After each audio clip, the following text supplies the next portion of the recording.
मुझे पूरा यकीन है रामायण के ट्रेलर का एक ऐसा सीन है जिसे आपने पूरा देखा जरूर होगा, लेकिन उसकी असली ताकत शायद आपने नोटिस ही नहीं की होगी। और मजेदार बात यह है वो ना तो राम जी की एंट्री है ना ही रावण का लुक, और वो दोनों शानदार हैं। लेकिन दूसरी बार ट्रेलर देखने के बाद मेरी नजर एक बिल्कुल अलग सीन पर जाकर रुकी। पूरे ट्रेलर में एक छोटा सा सीन आता है और वो कुछ सेकंड ही रुकता है और फिर चला जाता है। लेकिन ट्रेलर खत्म होने के बाद दिमाग बार बार उसी सीन पर वापस जाता है, और वो सीन है रावण और जटायु का टकराव। पहली बार देखने पर मुझे भी सिर्फ ये एक शानदार विजुअल्स लगा था, लेकिन दूसरी बार देखने पर मुझे एहसास हुआ कि इसकी असली ताकत इसके वीएफएक्स में नहीं है, बल्कि इस बात में है कि ये सीन बहुत कुछ दिखाने की बजाय बहुत कुछ सोचने के लिए छोड़ जाता है। लेकिन रुको, यही एक और चीज है जो शायद आपने भी नोटिस नहीं की होगी। अगर आप ध्यान देंगे तो ट्रेलर इस सीन पर ज्यादा देर नहीं रुकता है और बस कुछ सेकंड, और शायद यही इसकी सबसे बड़ी ताकत हो सकती है, क्योंकि कई बार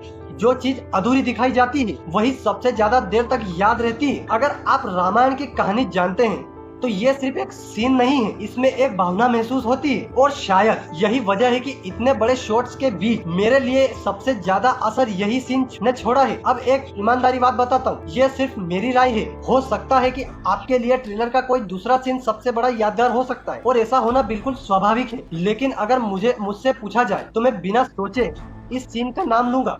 और अब आपकी बारी, आपके हिसाब से रामायण का ट्रेलर का सबसे यादगार सीन कौन सा है और क्यों? कमेंट में अपनी राय जरूर बताएं। अगर आपको ऐसी ही फिल्म एनालिसिस पसंद है तो जेपी स्क्रीन एक्स को सब्सक्राइब करना मत भूलना। मिलते हैं अगले वीडियो में, तब तक के लिए गुड बाय। जय श्री राम।